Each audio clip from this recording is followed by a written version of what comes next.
Well, good afternoon, everyone. I'm Ali, and welcome to the 2026 Logan Eco Celebration. How are we all doing this afternoon? Are we good? Yes, excellent. Well, it's wonderful to see so many of you here today at the Kingston Butter Factory, and a warm welcome to everyone joining us online as well. Now, today we're here to celebrate our living waterways, the rivers, creeks and wetlands that shape our landscape and connect our community. They sustain wildlife, support our well-being and tell the story of this place, from the mountains right through to the bay. This event is about recognising the people, partnerships and projects that care for our incredible local natural environment and the positive impact that they're making across the city of Logan. It's also a chance for all of us to come together, to learn, to connect and to be inspired by what's possible when a community works together to protect its environment. The Logan Eco Celebration forms part of the annual Logan Eco Forum, and this year's theme invites us to explore the impact, resilience and connections of our living waterways and the role each of us can play in their future. This afternoon we'll hear from two incredible guest speakers, Lloyd Willman and Beau Miles. Beau is currently on a run at the moment, very impressive man, who will share their stories and real-world insights into our waterways in action. Later, we'll also celebrate the recipients of the 2026 Enviro Grants, recognising the important work they're doing to support our local environment. Before we begin with our Welcome to Country, quickly run through a couple of housekeeping things. Our toilets are located just outside the door to your right, before the stairs.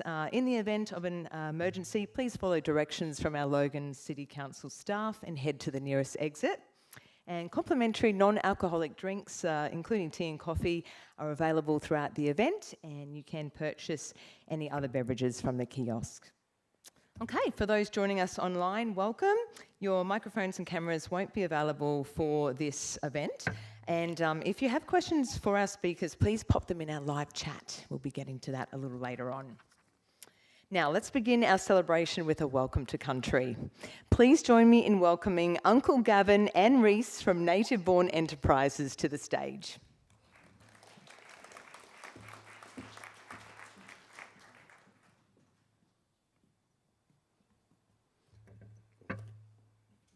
Good afternoon, ladies and gentlemen.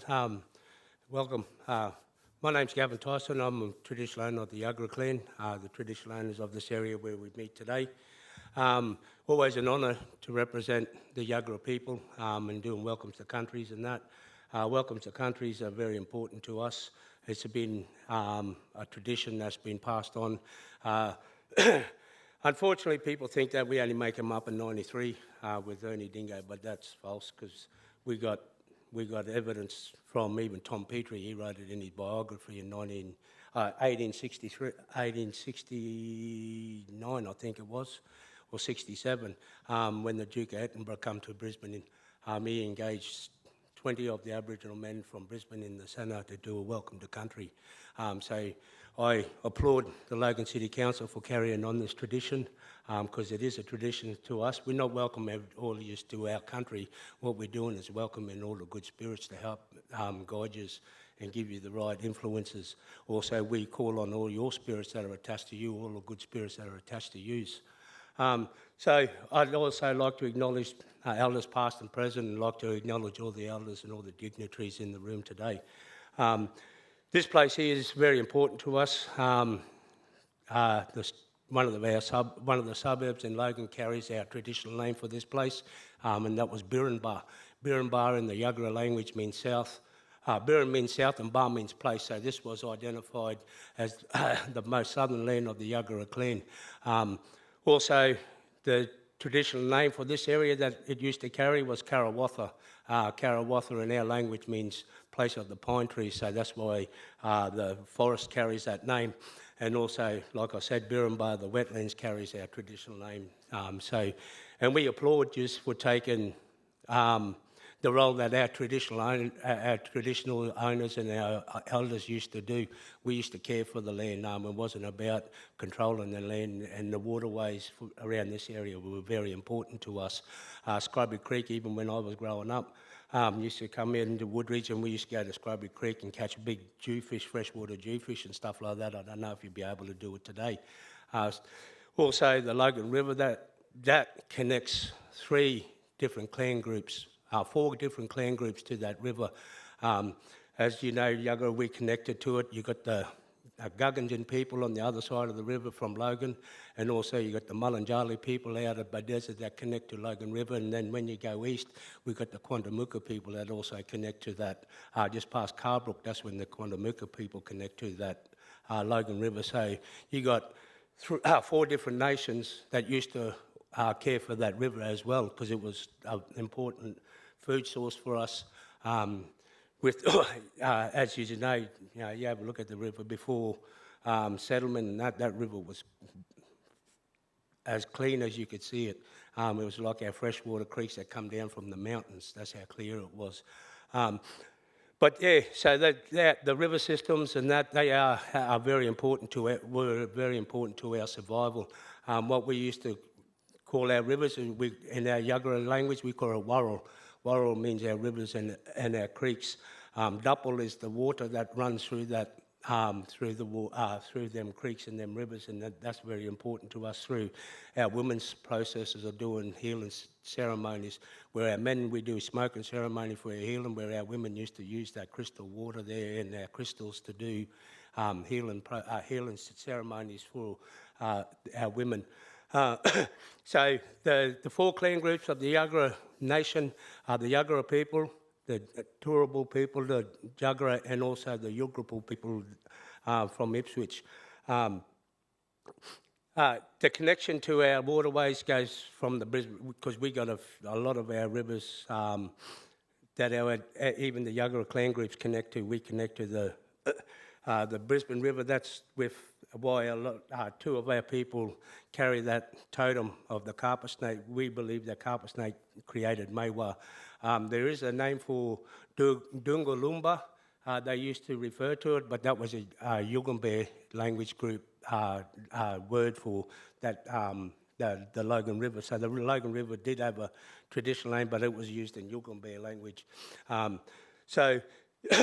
Yeah, so our connection here, so when I talk about Karawatha goes from the Logan River all the way up to Mount Gravatt. When you go through Runcorn and that, you'll see all the big pine trees that are still around the high school and stuff like that. How Woodridge got its name was first when Karawatha was, when they first had a mining company come into Karawatha. Unfortunately, they desecrated a lot of our cave paintings and our burial sites that were up there. So then after the mining company, they got the logging company coming in. The logging company come in and cut all the wood off the top of the ridges, hence the name Woodridge. That's how Woodridge got its name, was from that process when the logging company come in. So without any more to say, I'd like to say Wanya Malacha, Birnbad under Yagara Dagan. What I said there was hello and welcome to everybody that who meet on our land today, the Yagara land. Also likes to say Balkari Nura Mugadan, and call in all the good spirits attached to this land and all the good spirits that are attached to you, to give you a bit of guidance on what the good jobs that you are doing by sustaining by providing sustainability to our creeks and the river systems. People don't understand, so once we start polluting them, everything starts to die around the area. Not just our animals or the land, and the people start to die too. And that's why we're fighting for Victoria Park. Victoria Park obtains the only spring that is left, natural spring that is left in Brisbane. There were 7 of them up in Spring Hill. They capped the other 6 of them. That's why we fight so hard for that, because once they cap that spring, all our trees in Brisbane are going to start dying, because that's through drought time. That was the only reason why Victoria Park looks so pristine, was because of the spring system underneath that sacred ground. So once they start capping springs and start diverting waters, and like with the Oxley Creek, we know that Wanderlust changed the course of the river. So when we start changing courses of the rivers and our creeks and that, it has a very big impact on the ecosystem of every lands. So by polluting our waters, it has a ripple effect that affects everything that's on the land and around them waterways. So yeah, to officially welcome everybody here, I'd like to sing a traditional welcome song. We call this Yagara Dagan. Yo nani Yagara Nuru, yo nani Yagara Dagan, Yahweh, chop. Maladena winna bindi bandagan, I alwaldinda. Maladena winna bindi bandagan, I alwaldinda. Maladena winna bindi bandagan, I alwaldinda. Maladena winna bindi bandagan, I alwaldinda. Chickup, chickup, chickup. Maladena winna bindi bandagan, I alwaldinda. Maladena winna bindi bandagan, I alwaldinda. Chickup, chickup, chickup. Maladena winna bindi bandagan, I alwaldinda. Maladena winna bindi bandagan, I alwaldinda. Maladena winna bindi bandagan, I alwaldinda. Maladena winna bindi bandagan, I alwaldinda. Chickup, chickup, chickup. Chickup, chickup, chickup. Chickup, chickup, chickup. Welcome. Thank you.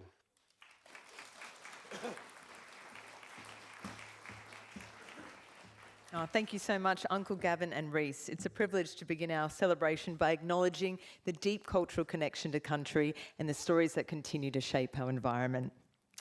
Now, before we hear from our guest speakers, I'm pleased to welcome someone who plays a very important role in supporting and celebrating the people and places that make Logan so special. I would like to welcome the Mayor, John Raven, to officially open today's event.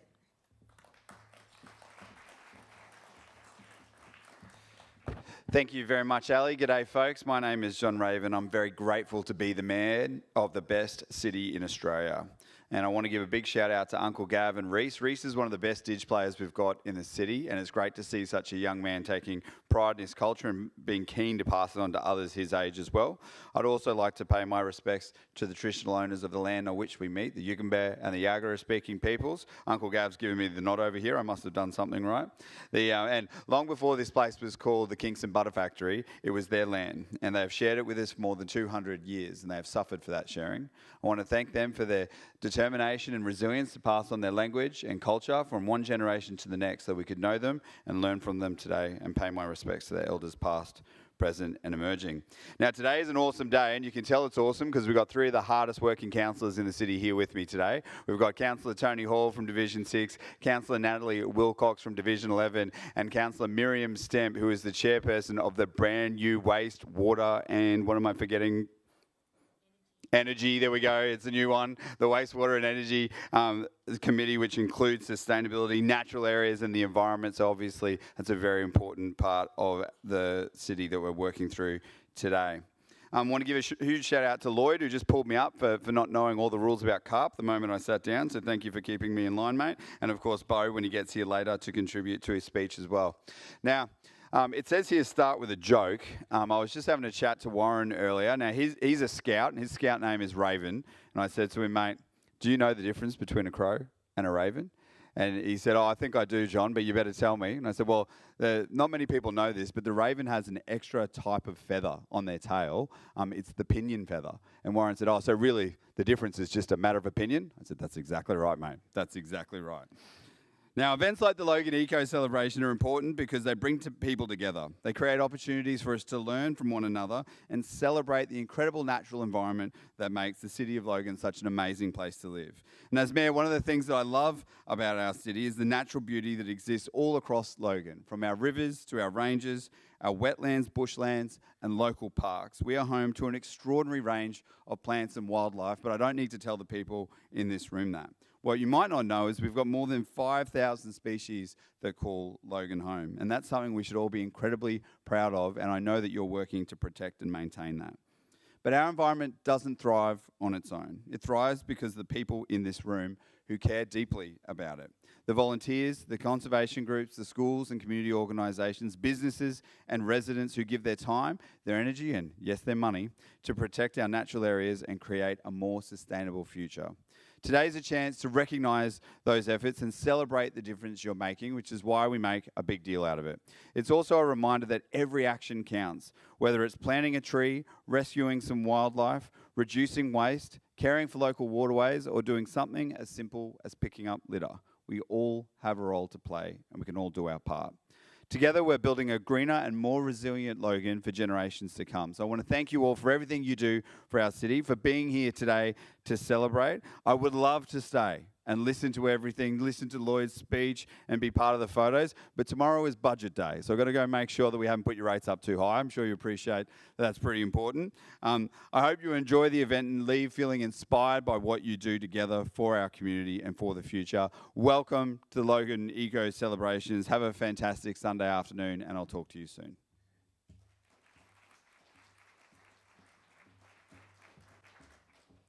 Thank you so much, Mayor, and happy budget planning. Good luck.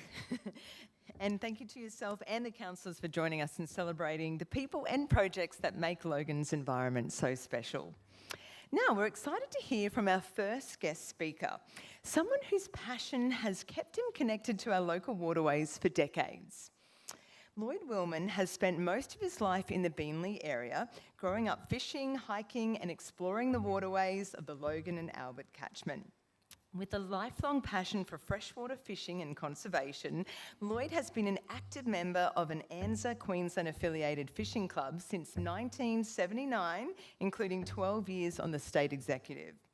He was also a founding member of the Anglers Fish Stocking Association of Queensland in 1986, now known as the Freshwater Fishing and Stocking Association of Queensland, and continues to contribute to the organisation today. In 2003, Lloyd joined Carpbuster, now known as the Logan and Albert Fish Management Association, where he served as secretary for 14 years and remains as an active member. Driven by a strong commitment to protecting native fish species and their habitats, Lloyd brings decades of hands-on experience, local knowledge and advocacy for the waterways we value. Please join me in welcoming Lloyd to the stage.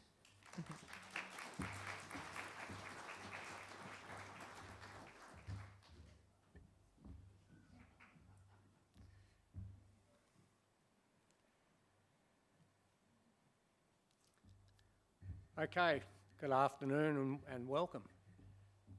Basically, I'm going to talk about Logan and Albert fish management and why we stock fish. We do a lot of other things, but our main purpose is to stock fish. Can you all hear me okay? Yeah, thanks. Okay, Logan and Albert Fish Management first started off as Carpbusters. Now that was formed in 1997 by a group of concerned anglers. I think they belonged to the Rathdowney Hotel Social Fishing Club. They were sick of seeing carp take over the top of the Logan River and decided to do something about it. So they formed Carpbusters. They said, what we'll do, we'll organise competitions, we'll remove carp and replace them with native fish. So their motto was, carp out, natives in, right? So that's when we started back in 1997. Since then, that's basically what we've stocked. In 2011, Warralong Dam was completed. The local community and fishing community in general were saying, okay, who's going to now convert this to a recreational fishing area? So Logan and Albert Fish Management took it on, and we decided to change our fish management plan to include Warralong Dam, and we started stocking that with fish in 2014. So as you can see, Logan and Albert River, so we probably put 1.2 million bass in the Logan system since we started. In about 1998 was the first stocking, and probably nearly 200,000 Mary River cod. You might say, okay, why just bass and why cod? Basically back then, if you formed a stocking group where you had to go through a process, you were basically only allowed to stock fish that were endemic to the system. Bass are endemic to the Logan and Albert, so I'll see, first choice for a thing. You might say, okay, Mary River cod. Mary River, why are they endemic to the Logan and Albert? Logan and Albert system, the same as Brisbane system, had an eastern cod. They disappeared from the Logan Albert system around the late 30s, early 40s. I'm not sure why, and they disappeared a bit later in the Brisbane, because there are records going back to say the eastern cod in the Brisbane River were being fed, the cod were being fed to pigs by pig farmers that lived up around Jindalee. That's how plentiful they were. But the last record that I'm aware of, there was a cod around 30 pound, was caught in Canungra Creek around about 1939. I think that record exists in the Bedesert Library somewhere. And if you look at the price of what we've put in, or the government, wherever we get funding from, that's nearly $700,000 worth of fingerlings that we've put in.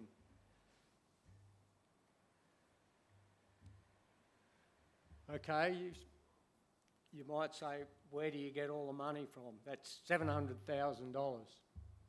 We do barbecues at Bunnings as much as we can. We run carp, tilapia eradication comps. We assist the council on pest fishing education days. We get environmental grants basically from councils and a lot of fishing clubs. You might have heard recently there was a King of the Pin competition run by the Gem Hotel Social Fishing Club. Well, they give us $2,000 out of that every year. So that all goes towards fish stocking. And also we get money from the SIPS grant.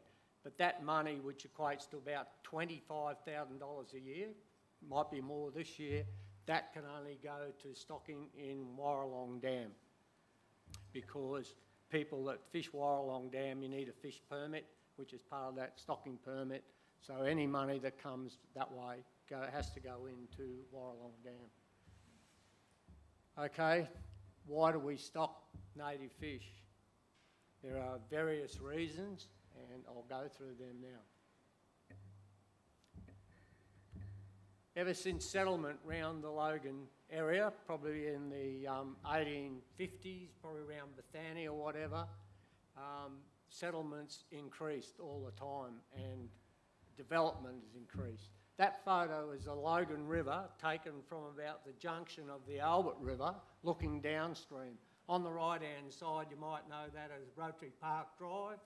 People quite often go down there. Now that's 10 years after settlement started. Look at the degradation on the right-hand bank. And you can wonder why there's a change in fish habitat. The riparian vegetation that is there that filters all the sediment and all the stuff that runs off gets trapped in that riparian vegetation. But there you don't have any. And every time there's a flood, there's more soil gets washed in the water. So as soon as you get sedimentation, the water's dirty, you're not going to have native fish especially. In behind that bank on the right-hand side there, back in early settlement days, there were like tea tree swamps ran right along that Rotary Park Drive, and reports that I've got and in documents that I've read, they were full of perch, or you want to say bass. They call them perch in northern New South Wales. They're Australian bass up here. So they were basically bass, might have been spangled perch, but they were full of fish. After the big floods in the 1890s, those tea tree swamps, creeks, whatever, all filled up. So they don't exist anymore. So more habitat gone. Oh, sorry, I've got to go back. On the right-hand side, that's not the Logan. That's an area up around Oakey, Dalby. That was sent to me by one of the stocking groups up there. You can see all the riparian vegetation's disappeared. You get a flood, all that stuff goes into the water. What that crane is putting into water there is a cod hotel. Okay? It's made up of sleepers. Because there's no habitat in there, they put these hotels in, and we're going to do the same in the Logan. We've got plans to do all that. The cod will use that as habitat, and they will nest in there. They will fish predate on other fish, and so they don't swim around all the time. They usually sit behind snags in their resting areas, and they're opportunist feeders. If something comes past, they'll shoot out and grab it and go back in. They're not going to waste energy swimming around all day looking for food. They're opportunist feeders. So cod hotels are what they're putting in out there, and as I said, we've got plans to do the same. We're just going through the process. We've just received $20,000 of funding, so hopefully that's going to go to cod hotels, and that's similar type stuff. Okay, barriers. Why are barriers? Well, as you can see, that's going to stop the movement of fish. But the Australian bass that I showed you before, they're like barramundi, jungle perch. They've got to go down to brackish water or salt water to breed. It's all right, they can go over that. As soon as a bit of rain, a bit more water will go over, so they'll go over the top. They'll go down, bass spawn around Pitts Rocks area down the Logan. Then the juveniles and the bass have got to come back up. They'll get to there, where do they go? So you get no fish upstream. That there, oh, see.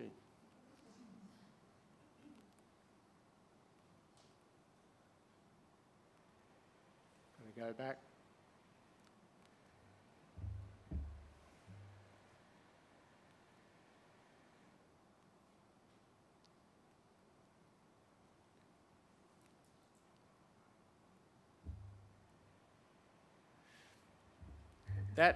That's the fishway on the right-hand side. Now, it mightn't look like a fishway. It's pretty steep. The water rushes down it. But that was made after a Canadian, it was on a Canadian design. That's Luscombe Weir. That was built around 1951 on the Albert River at Luscombe to supply water to the township of Beenleigh. That fish ladder had vertical slats in it. And the idea was as the water come over the slat, it formed a bit of a pool below. So the idea was that fish swim in that pool, then they jump up into the next one, and then they jump up in the next one and eventually come out at the top. But that never worked. That design was made on a Canadian fish ladder design, which was made for salmon that jump, okay? So native fish never ever used it. Mullet might have got upstream, bass may have got upstream when the weir flooded out, but that's 2.5 metres high. So you've got to have a lot of flood water for that to flood out and bass to get over. So it basically never ever worked. Cut a long story short, 28 years it took me to get that knocked down. It got knocked down last November. Once Beenleigh didn't have the water supply or didn't need the water supply, it basically sat there. So from 1997, I officially started my campaign, even though I started looking at it back in the 80s, from 97 till last year. So it's finally gone now. That doesn't exist anymore.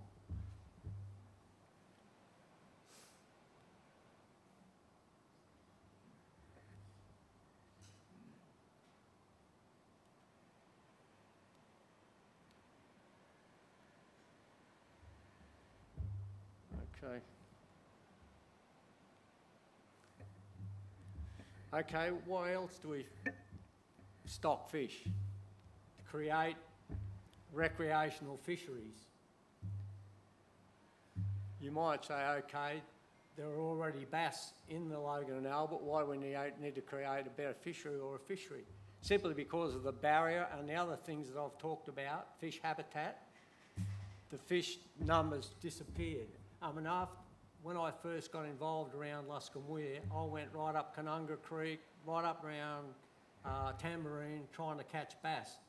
All those trips I went, I never ever caught one. And that's why, because once the fish come down, they couldn't back up. So now we decided to stock fish, so we're creating recreational fisheries for the bass. Mary River cod, you can't target Mary River cod in the Logan and Albert system itself. It's illegal because they're part of the Mary River cod recovery program. So fisheries say, okay, they're there.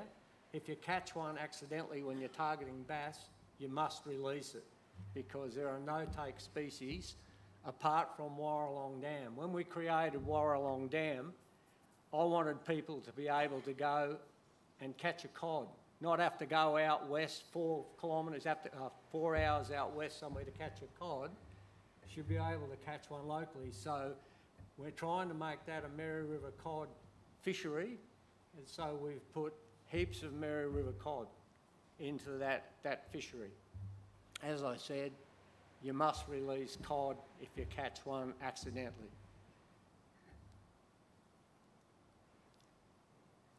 I keep pushing the wrong button, sorry people. Another reason we stop is pest fish, carp and tilapia. Carp, as you can see, you might know much about them, but they usually suck up the bottom sediment and shoot out the sediment through their gills, trapping anything that might be an invertebrate or something they can eat. So carp, they usually get together and they'll suck their way through a river system and create lots of problems. Like a vacuum cleaner, the bag takes up all the shit and the filth, excuse my French, but carp, that all gets, the only thing that gets separated is the food. The rest of it comes out. So it turns the water very turbid.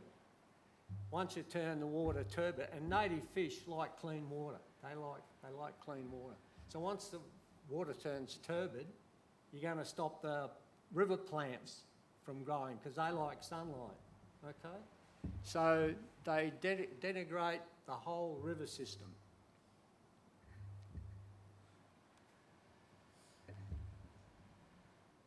Yeah, right, back again.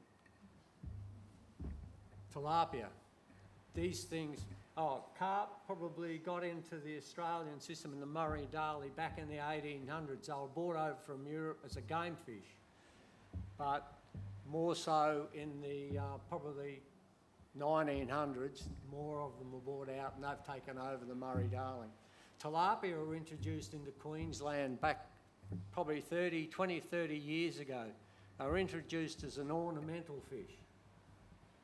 And basically, they started probably in North Queensland. I'm led to believe that Christopher Skase, when he moved to North Queensland, when he was chucked out of the Gold Coast or wherever he was, had ponds on his golf courses full of tilapia. The next flood, the tilapia got spread everywhere. And tilapia, they could live in a septic tank. That's how good they are. The only thing they don't like is cold water. So they can move from system to system. They can tolerate salt water, so they'll move out of one system into another system. Another thing about them, they breed approximately 5 times a year. All the offspring, they're a mouth breeder, so as soon as there's a trouble, we'll run back to mum. They hide in the mouth. So not too many of the young get eaten, especially at the smaller size. Prolific breeders, and they compete with our native fish for food, and they just take over the place. The Logan, I suppose the first time we noticed tilapia in the Logan was at one of our carp comps, probably in about 2015. There was a couple caught. The next year, they'd taken over, and that's in Warralong Dam. They just took the dam over. Okay, and I've probably gone through a few of those things. How do pest fish affect our waterways? Reduce water quality, reduction of aquatic plants, and I explained that. And because they compete so much with our native fish, there's a decline in native fish, and you get erosion from all that sucking that the carp do on riverbanks and whatever. Banks fall in, so you get a fair bit of erosion, and it's explanatory that the recreational areas are going to be degraded somewhat. That tilapia there on the bottom, that's nearly getting the average size you can pick out of Warralong Dam now. That's how big they grow.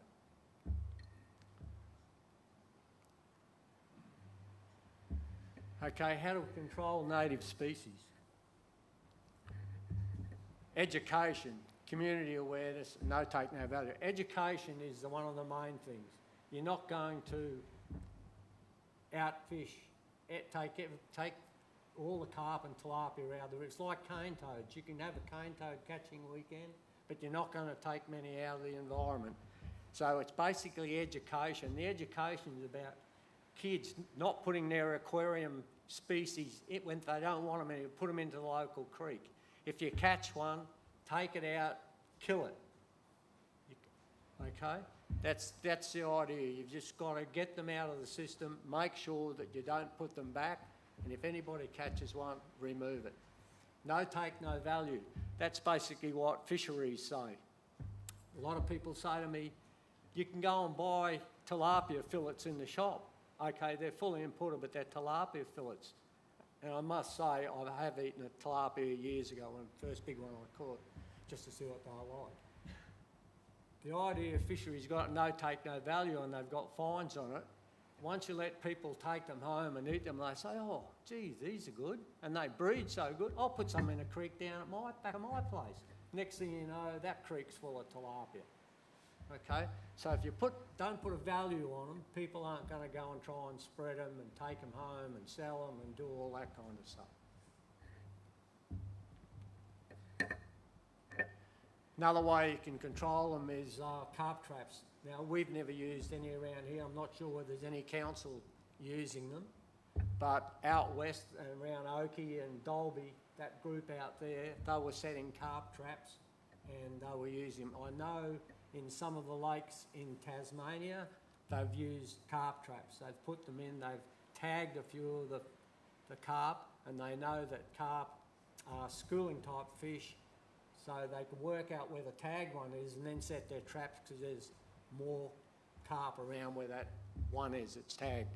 So that way they were able to eradicate all the carp out of one of the dams. I'm not sure, I don't remember the name of the dam, but they did eradicate all the carp. Okay, eradication comps. You can see on the right-hand side there, that's what carp buses were all about when they started. Carp out, natives in, that was their motto. And they only run them for seven years after they started. They were that effective and the comps were that good. They were part of the events calendar, Queensland events calendar, so they were mentioned. Talked to a few locals up Bedesert when they had the comps. They ran out of bread in Bedesert the first couple of comps and food. That many people turned up. They become a big event. After, in that 7 years, they removed 10 tonne of carp from the rivers around Batson, the Albert and Logan, up around the Bedesert area. You could go and camp on properties. It was run over an Easter weekend, and they made about $65,000 in those first 7 comps.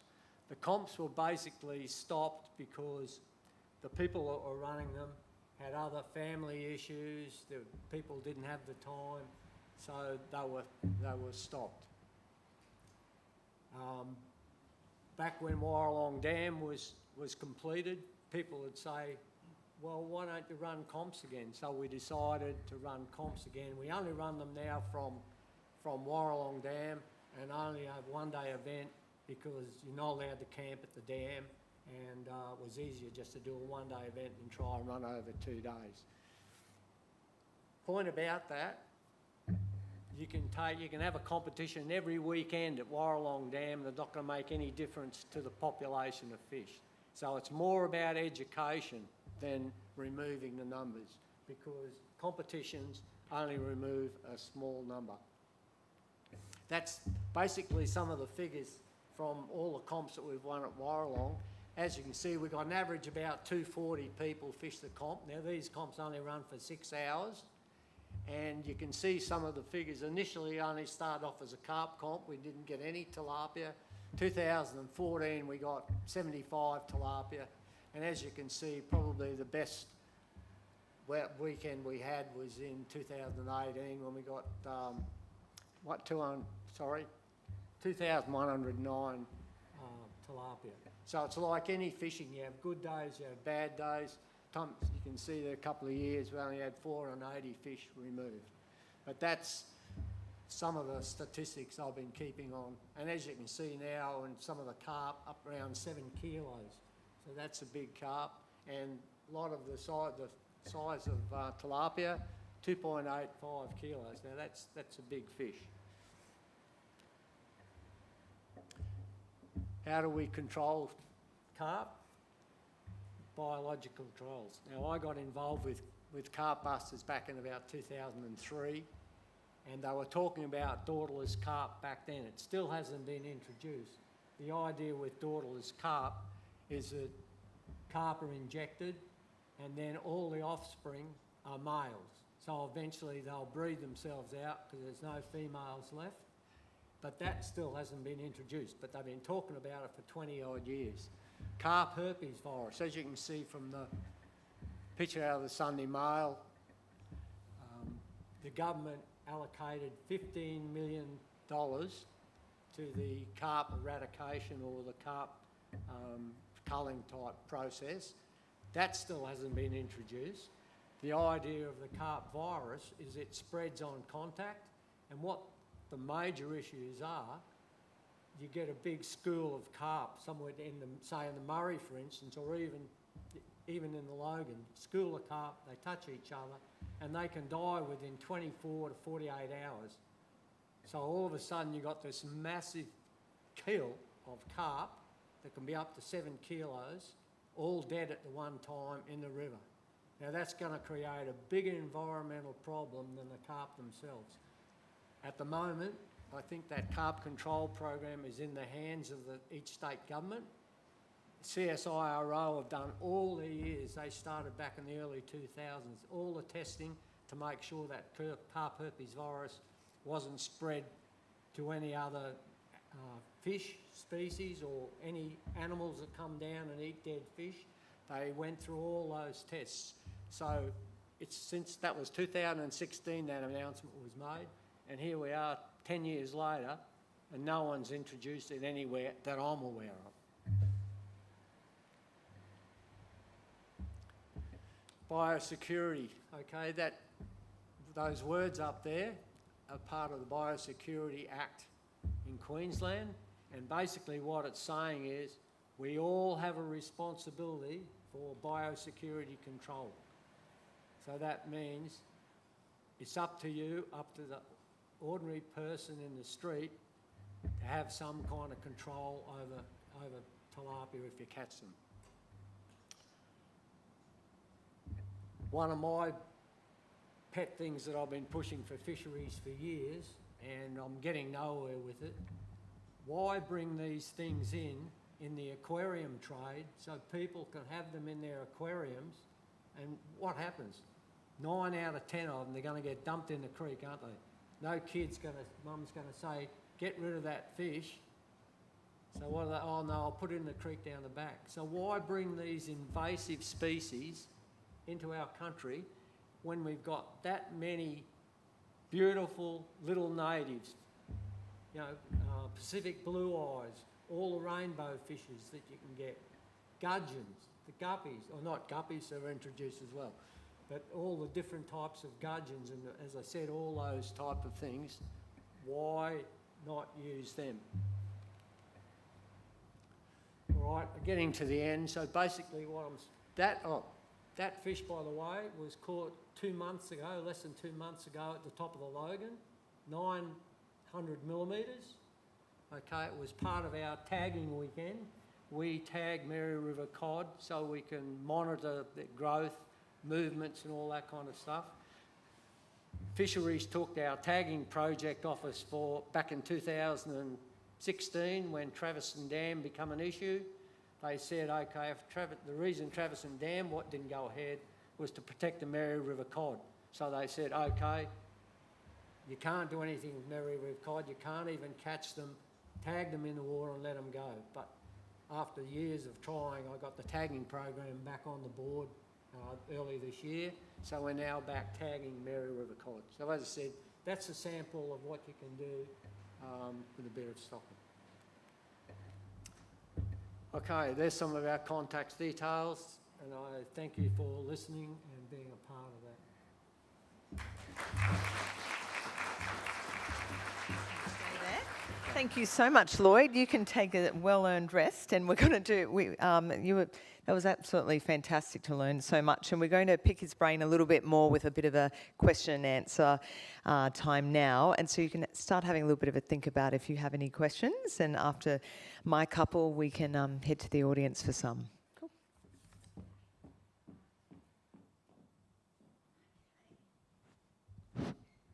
Comfortable? All good? Yeah. Excellent. Okay. Lloyd, you spent countless hours on Logan's rivers and creeks. Was there a moment on our waterways that really stuck with you or shaped your connection to these places? Well, as soon as I saw that question or heard that question, it clicked straight away. Back in my early days as a child, I fished the Logan and Albert rivers, mainly for mulloway, bream, sharks, that type of stuff, but didn't do much in the fresh water. Even though I was aware that there were freshwater species, friends of my father used to go up to Canunga Creek and catch eel-tail catfish, the tandanus, but apart from that, I wasn't aware. I think it was August afternoon, about 1981, a friend of mine said, "You want to come up to Luscombe Weir and we'll see if we can catch a bass?" I'd been offshore fishing for years, and so I had just heavy offshore fishing gear, had no bait cast or anything, so he said, "That's all right, I got that." So late in the afternoon, we went up to Luscombe Weir, below the weir, and he said, "Here's a bait caster." I had no idea how to cast them. He said, "Throw over to the other side. There's a bit of a wharf there when they built the weir, and it had a couple of pylons still sitting down in the water." He said, "Throw over towards the pylons." A couple of casts, no, they went short, they went left, they went right. Eventually I got a cast landed right beside the pylon, a couple of turns of the handle, bang, bang. That was it. I caught an Australian bass, my first Australian bass. It was a great fight. I really enjoyed it. We had a couple more casts, then we sat down, rolled a smoke. By this time, late August afternoon, the westerly picked up, starting to get dark. So we had a smoke and we basically sat there and just talked about it. And that was it. After that, I was up the Albert River. I was chasing bass. As I said before in the other thing, I went Canunga Creek all the way up top. Couldn't find a bass anywhere. And I knew that there was supposed to be jungle perch up there because I'd got small ones. But I started chasing jungle perch up there as well. And that was a turning point for me. I got involved in freshwater. And as I say, the rest is history. But that's a turning point. Logan's waterways support an incredible diversity of aquatic life, including some of the fish you've mentioned today. What does that diversity tell us about the health and importance of those systems? As I said, that's a bit of a contradiction. We talk about the health and the diversity of the fish, right? So there's a lot of fish there, but what we're talking about the health of the waterways.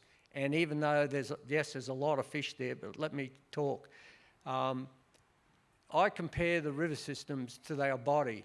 The river basically is our veins, the water is the blood, right? Now, you can have problems in your body, whatever, and you might look perfectly well. But when you do a blood test, the blood test comes back pretty poor and indicates there's something going wrong. In my mind, that's what our rivers are like today.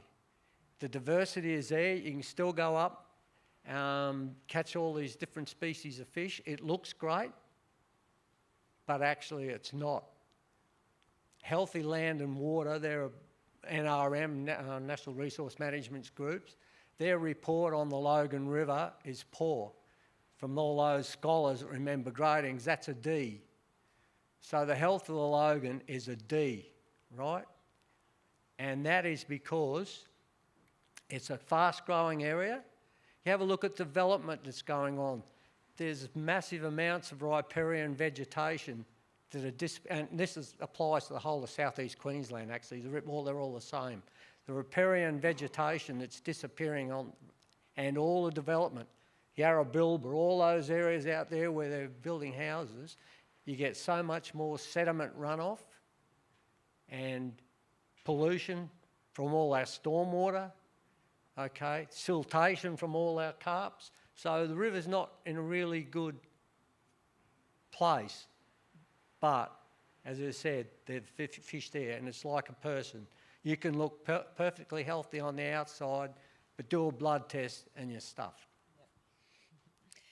Spending time fishing gives you a different view of what's happening below the surface and a front row seat to how those waterways change over time.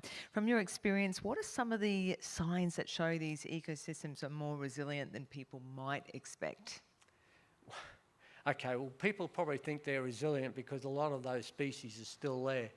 And you may think, okay, the river has changed. When I was a kid fishing the Logan, there was no such thing as javelin fish, which you get the spotted and the striped javelin fish now down the river. You're getting barramundi down here. You're getting threadfin salmon. They were never caught when I was a kid. They were all things that were in warmer water. So is the environment changing that all these species are now moving down? We've got carp and tilapia. You know, there's the amount of different species is still there, but they're different types. So our system is changing. And my mind, we need to look after it. We need to look at all these issues that are causing problems with the river. And I think it's all up to all of us to do something about it. Yep. Here in Logan, our waterways are right on our doorstep. For someone who wants to feel more connected to them, what's one simple thing they could try this week? This week. Oh, okay, you might be parents, grandparents, you might be somebody by yourself. One thing you can do, go down to your local creek, and if, I don't know whether you fish or don't, but take a bit of fishing line and a worm, and I bet you'll catch a tilapia. They're everywhere. The cane drains down at Woongoolba. When I was younger, I'd go down there and catch tarpon on fly. Now all I'd get's a tilapia. They're everywhere. My grandson lives out around Stanmore. He just goes to a creek after school and then catch 3 or 4 tilapia. That's how much the system's changed. So if you want to do something, go down to your local creek, take a dip net, something that might be made out of a bit of sunshade, put it round the frame and go under the weed, under the grass, and I'm sure you might be surprised. You might pick up gudgeons, you might pick up a bloody rainbow fish. So you'll be surprised, the diversity is definitely there. But just go and try and just see if you can catch a tilapia and throw it out. All right, we're all doing that next weekend. Do we have some questions from the audience? Just pop your hand up and we'll come round with a microphone. Any little curly questions for Lloyd? You must have done too good a job with explaining everything. Yeah, we've got one at the back. There we go. Sienna, just this side. Won't be a second.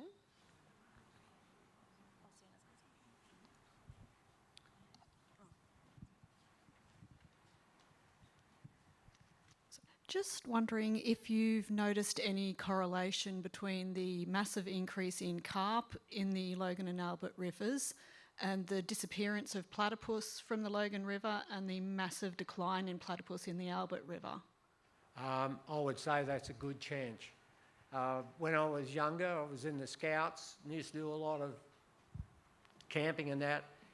Up around Cedar Creek, always saw platypus. Further up the river, platypus. You probably don't see that many days, but carp do change the environment. Okay, so yes, I'd say there is a correlation. Excellent. Any other questions before we wrap things up? Oh, there's another one over here.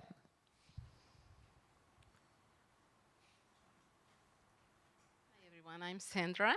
I have been fishing the Logan River for many, many years, and pretty much a lot of the creeks in Brisbane and up in the Gold Coast.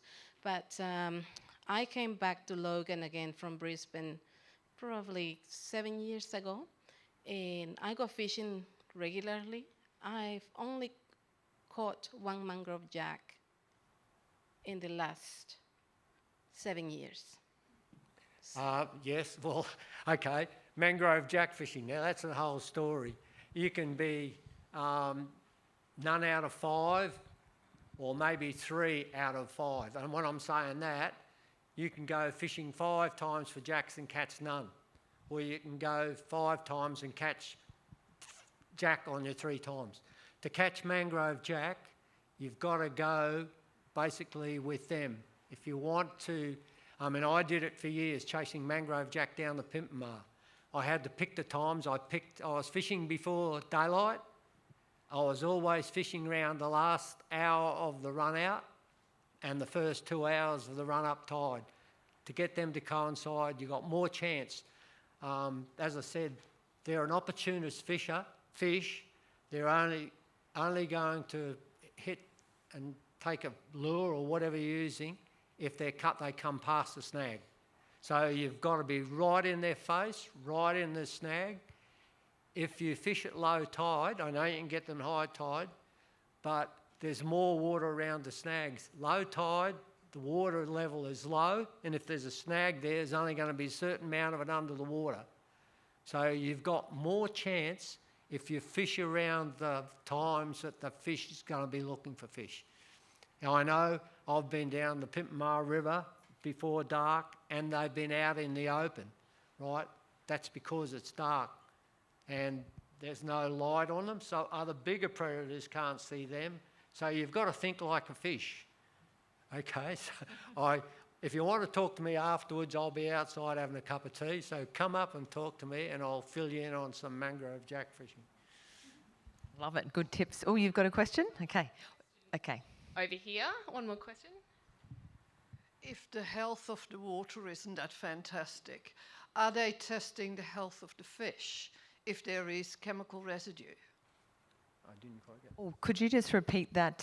It's just in regards to the health of the waterways. Are they testing the health of the fish in regards to possible chemicals found inside the fish? Can you just say the last little bit? So the fish, are they testing the health of them regarding the chemicals? Are they testing the health of them regarding the Look, chemicals? I'm not sure what Healthy Land and Water do. I don't think they'd be testing the quality or the quality of the flesh of the fish. I don't know whether the fish markets do that, but I would think any fish that comes out, unless you're concerned, there would be no testing done. As far as I know, Healthy Land and Water don't. But then again, as I said, I'm not an expert on that side, so you'd probably have to ask someone from Healthy Land and Water. A final question from our councillor.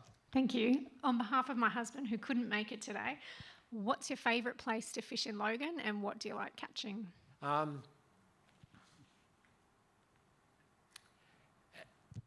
Now, it is probably, I can tell you places they used to be. They used to be the Elbow, the Junction, right, and the old goods shed at Beenleigh. Simply because I was a mulloway fanatic. I've been tagging mulloway juveniles. I don't get too many legal ones now because they've got to be 75. But they're the areas, and that was certain times of the year when the mulloway come up the river. But if you're looking now, I'd say around Marx's Rocks. You don't have to be in a deep hole, but you can be up on the flats out of the deep hole, away from the traffic that goes around the beacons. But I would try Marx's. But they're not there all the time. If you want more chance, you probably have to fish the tides at night with live bait. So you can also come to me afterwards and ask, and I'll give you. It's a great hot tip. Well, I think that's about all the questions we have time for. So please put your hands together for Lloyd. Thank you so much. That was really insightful. You've got so much experience. Thank you. We've learnt a lot. All right, we'll pop this down. Well, we're thrilled to welcome our next guest speaker, whose offbeat storytelling has taken us on many waterway adventures. Once upon a time, Beau Miles called himself an award-winning filmmaker, best-selling author, competitive endurance athlete, and inspired adventurer. Then he realised how egotistical that sounded, and now calls himself a man having a healthy, much-needed midlife crisis. Something more appropriate is that Beau is a parent, a dude who cares about nature, an everyday runner, a maker of medium-quality stone walls, and an avid collector of wood. He's a pain in the ass to himself, and he knows it, so he's on a mission to tell stories about it. Please join me in welcoming Beau to the stage.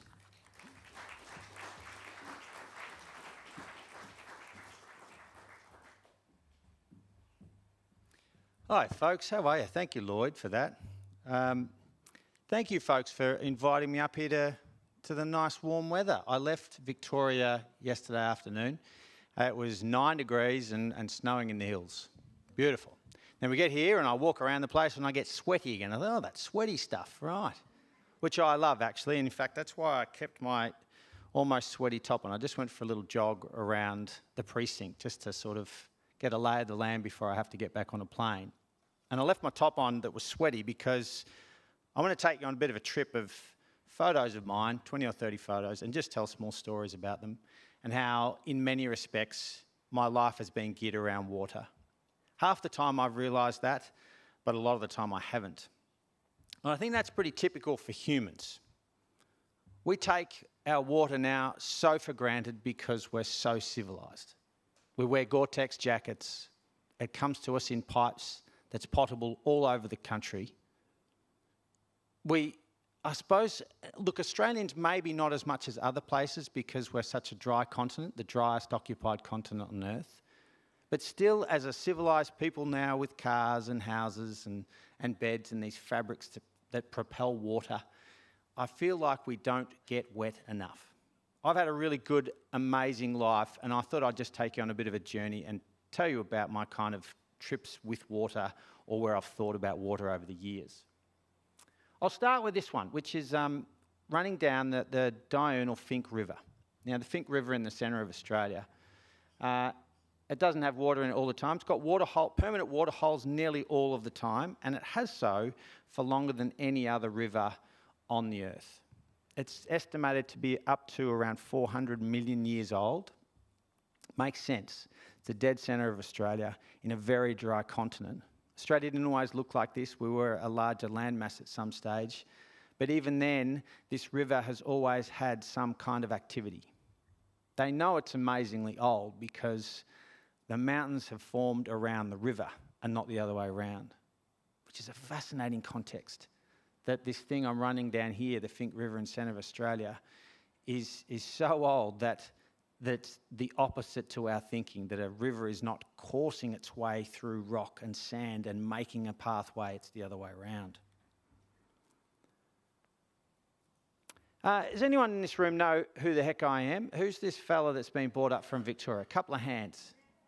Couple of hands, great. So that's 6 or 7 of you. The rest of you, the 100 of you, I want about 100 new subscribers to my YouTube channel by the end of the day. I'll be insulted if that's not the case. I make films on YouTube. I say I'm a YouTuber these days rather than a filmmaker because there's a distinct difference. Almost 4 million uploads a day on YouTube. Netflix, about 12. You would probably say Netflix is more the filmmaking school of thought, and YouTube, anyone. It's white noise. A lot of it is white noise. It's in a very, very, very hard space to make money and, in a sense, to stick out. So my craft now is very much about, a bit like Lloyd's life, I'm trying to hook people. He's trying to hook fish, I'm trying to hook people. And I have about 30 seconds to do it. More to the point, I have about 1.5 seconds for them to choose me and 30 seconds to keep their attention. It's a remarkable thing. I often have to do it with the image as much as the words. And I put this image up because I thought, if you look through some of my back catalogue, I'm a pretty watery kind of dude, and a lot of my identity and life experiences have come from water. I paddled a couple of 1,000 kilometres around the coast of Africa, which was remarkable and very hard. The start of my midlife crisis, and I say that with love. I'm having a very great phase of life, but it is hard with little kids. I call myself the narcissist, and get over yourself up in the top left. that was out having a fish that day. I didn't catch a thing, of course. I triathlon to work down here in the bottom corner where I went down my local river in a wetsuit in a really inconvenient way to get to work. And paddling with my daughter on a ski slope rather than down a river here. It's a form of water. I thought that sort of floats. I've done some remarkable things with water, but not because they were remarkable things, but because I thought of them as remarkable. And so I also know that I'm kind of lucky. I grew up on a small farm, tank water. I had 3 baths a week, and I would have either the first or second bath after my sister. If I had the first bath, great, I didn't have to wash it, but it means I couldn't leak in the water. If I had the second bath, it means you could leak in the water, but then you have to clean the bath. There was always an upshot or a downshot to having the second or first bath. I had a great relationship with water, and not that I knew it then, but because we're on a tank water. I've recently hosted a TV show for Red Bull, and in fact, in 40 minutes' time, I'm off to the States to do the same thing. So it's fantastic I was able to squeeze this in with you folks today. And when I do leave, it's not because I don't want to stick around and celebrate with you, because I think there's some awards happening today. It's just I have to go. It was this last year where this woman up here, Noria Newman, one of the world's best kayakers, took me down her home river in France. And I had a bit of an episode where I came out, tried to roll, couldn't get back up again, mainly because it was so cold. It was 5-degree water, and I'm not used to that, and I had my breath taken from me, and it was bad. It wasn't a near-death experience, but in another circumstance, and maybe without Noria to help me, this amazing woman who helped me on the river, it would have been bad. I mention that because when you have near-death experiences, or when you think of circumstances in your life that have things in it or are a key element in it, you think, well, why would I go back and play in those spaces? Why would I continue to catch shark if I had my arm taken off by a shark? Or why would I continue to eat Indian food if I had food poisoning once and had a horrible experience?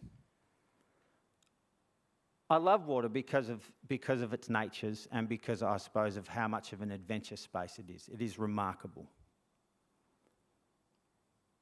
And then think of it too, I'm not much of a sea kayak person, or rather a sea person. I'm actually more of a land person, which is actually why I started sea kayaking in the first place, to do something different. But this was the first run of the Australian Alps walking track from Canberra down to Victoria. And the reason I've got this photo up and why it relates to water is that I was very lucky to run it in 2011. And not because I'm the world's best athlete, far from it. It was a wonderful year to do it because it had rained so much. It was the drought-breaking year, 2011. And all of the high plains of Australia, everything over 1,500 metres, had water. All the little creeks were refreshed. Small dams on the side of the mountaintop, essentially, or the start of all watersheds, had water for the first time in a decade. So I picked the perfect time to try this attempt. So this 700-kilometre run across the mountains was viable because it had water. I've spent my life guiding sea kayaking on water, and amazingly I've had some of my worst ever experiences of dehydration while sea kayaking, because you are not thirsty when you spend your life on the water. You're surrounded by it. Sailors, this happens quite a lot to sailors actually. They forget to drink enough, and all of a sudden they're feeling pretty giddy and bad because they just haven't drunk enough, because they're surrounded by it, they take it for granted. I think it's fairly typical. I thought this works well for school kids, so I thought I'd trial it on you folks here in Queensland. I've got a few, I suppose, themes that I'll cover in the next 10 or 15 minutes with photos. First stop, drink.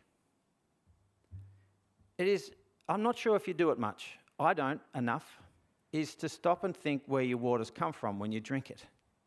I don't drink enough water as just plain water. I drink a lot of tea and coffee. So I often think about the tea and the coffee and the sugar or the milk or whatever it is I'm putting to the water. But I don't often think about the water enough. Where does it come from? Now I'm now on tank water too. I'm repeating how I lived as a kid, and we just have tank water at home now.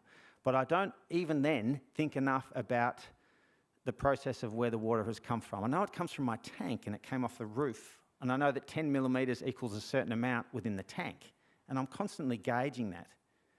But the water still has to come from somewhere else. Of course, it's coming from clouds. Where's it coming from the clouds? It's coming from evaporation, and it's coming from these global cycles. And that's where it gets fascinating. And that's where my daughter asks questions, my 6-year-old. Dad, where does rain come from? All right, love, let's sit down and figure that out. That is a full-on question. And the point to her question is that water is everything. My run just now around here was probably 200 or 300 millimetres of sweat that is now in my shirt. We are 65, 70% water, all sitting here. We're basically like all goon bags out of wine casks, all sitting gelatinous forms of ourselves in seats. Remarkable to think about what we are drinking and what is in us and where it has come from. This photo is probably a little out of order in some respects, but I've put it in because this is one of the last photos I took of going around Africa. This is day, I think, 104 from paddling from Mozambique to Cape Town. I had a huge beard. I was in love with 3 women at the time. I was broke. It was a real phase of life. It was also a remarkable phase of life too. And the reason I put this photo in too, because it was a phase of life that was all about water. When you go on expedition and you live out of a small kayak and you go to a place that's like Australia, it doesn't rain all that much, the whole expedition wasn't about sea kayaking, it was about finding water. In Mozambique, I had delays after delays where I'd have to go inland 5, 6, 7 kilometres to get bags of water and truck them back out to my kayak before I could move on. Or I got sick because of drinking too much brackish water. The trip was about water. Even though it was a trip on water around a continent, it was about survival. When I walk to work, it's a 90-kilometre commute. And I've done it twice actually. I've left home. I did it with the idea of only eating and drinking what I found between home and work. Now, I left with, in the first instance, I left without shoes. That didn't last long, but otherwise I had nothing with me. I had to make all my own shelter, find my food and water, find shade. Everything had to come from the roadside, half of which was a big highway. I've got a water bottle down here. I'm wearing gloves to keep the sun off. I was drinking old, this is just a fun story really, I was drinking old Coke and Pepsi that people had flung out the door, out there, you know, and I still to this day have no idea why someone would buy a beverage from a service station, drink half and then throw the rest away. I have no idea why that's the case. I didn't mind it during this particular experiment because it means I had something to drink. I can tell you folks, and here's where the fun comes in, a lot of folks think that when you see a urine-coloured liquid in a bottle by the side of the road, that it is urine. I can tell you it is not. It is, most of the time, a cola beverage that has been nuked by the sun and lost its colour. And I know that because I experimented with it an awful lot. And you can tell when you take the lid off what kind of beverage it is. Most of the time it has an essence to it. Take my word for it, yes. Strange experiments I've done over the years as I've become more of a parent and wanted to be home more, is to try and bottle these big expeditions and I suppose stunts that I've done that are costly, if nothing else, time costly. Africa was 5 months. Going to Nepal to go and try and illegally hike some mountains, guiding all over the world. These are really wonderful, exotic experiences, but how can I bottle that now as a family man? I'm tied to home, I need to earn money, I need to be around, and I want to be around. How can I do those things in my backyard? So I cooked up all of these kind of quirky things around home, and this is one up a gum tree. My house is to the right about 15 metres. So I wouldn't call this adventure, this is just having fun as an adult. But cooking on a plank that I found on the side of the road lashed to a branch of gum next to a road, next to my house for 24 hours, eating up there, having cups of tea and coffee up there. Was a wonderful experience, really fun. You know, the art, just having a glass of water in a tree, you know, having a long sip of water is really cool. It's only cool if you do it.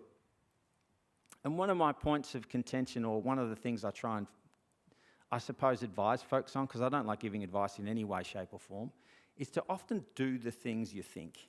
We all think I think everyone in this room has weird thoughts, but of course we're very human, and we pack those away, or we don't tell folks, or we just don't do them, the weird ideas that we think. I do about 1 in 10, and I put them on film. Understand flow. I grew up on small acreage with a dad who's very handy, made everything, you know, made our house, made his studio, made all his fencing, fixed anything and everything. It's going to be a bugger when he falls off the perch and I have to sort through all his crap. He's got so much stuff. But through my father and through sort of building things my life as well, I understand flow. You know, the lap of corrugated iron, where you put a valley on a roof, where things go, how a watershed works. To Lloyd's point, you know, his body metaphor, a river is just the end point. And really, a river is its watershed. It's everything, it's your body.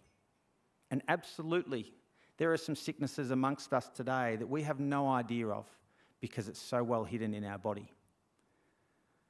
Understanding flow, I think, is a really... And when you drive around, you know, what can we do this week when you drive around? If you've got 10 minutes in a car, think about flow. Think about where water goes. And of course, we've got a hard surface world now, us civilised people.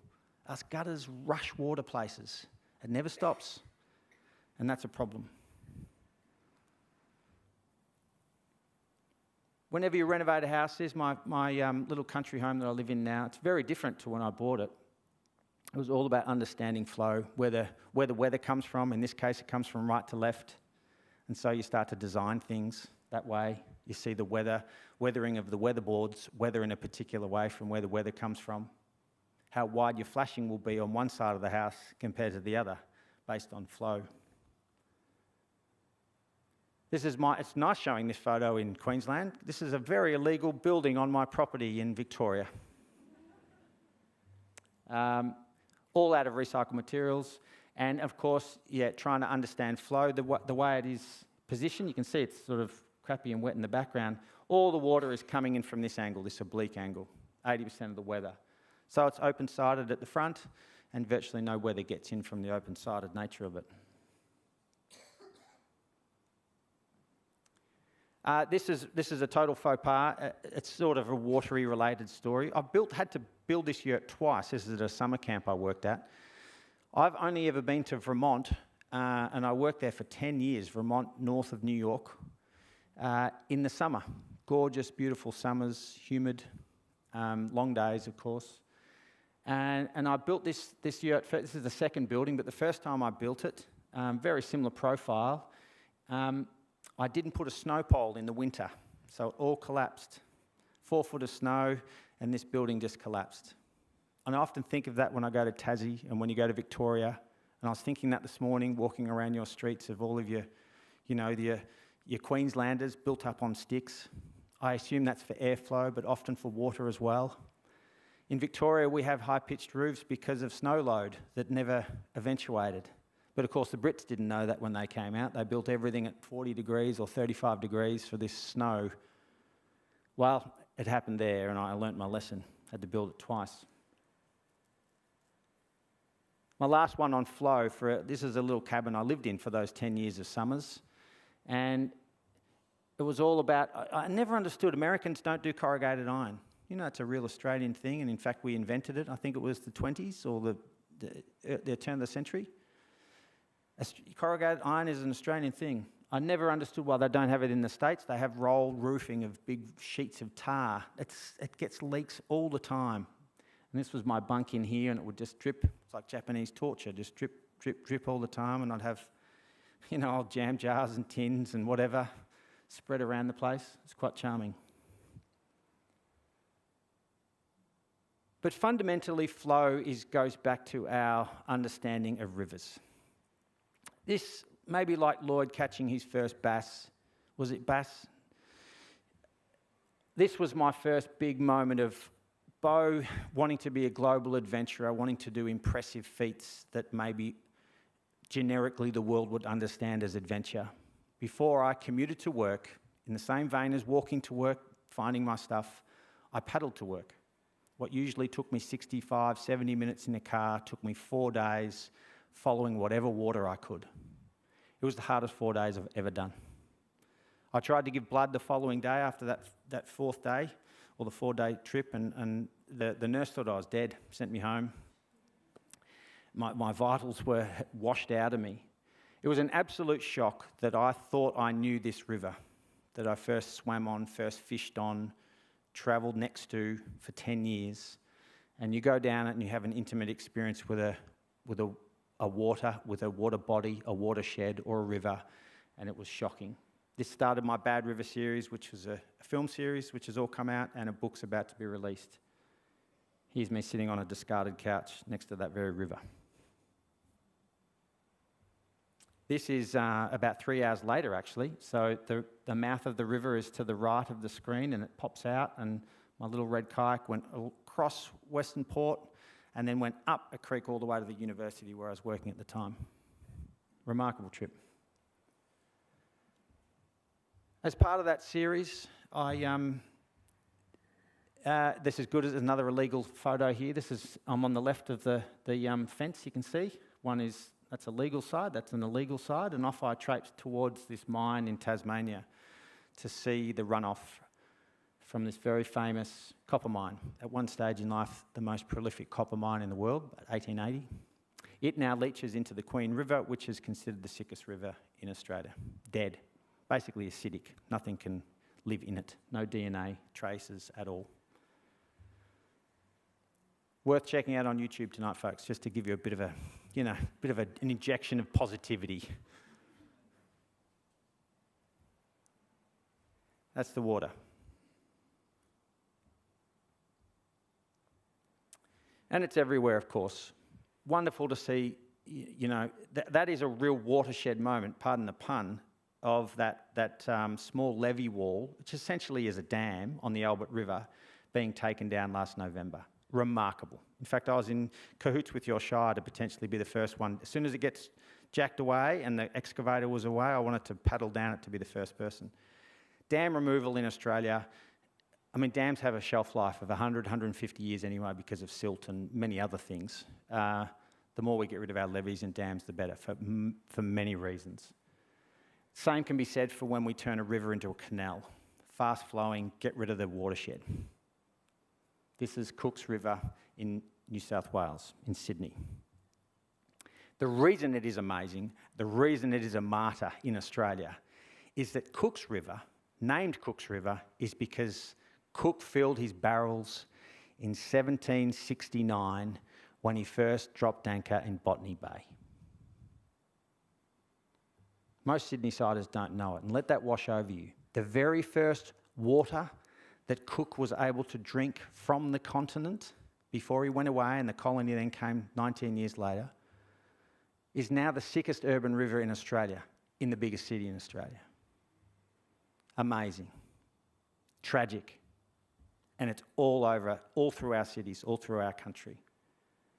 The Maribyrnong River in Melbourne has got versions of this next to Flemington Racecourse, coming in from the north of the city, and they're just starting to take out some of these canaled concreted sections and trying to repair that riparian zone, trying to repair it with soil and rocks and logs and vegetation.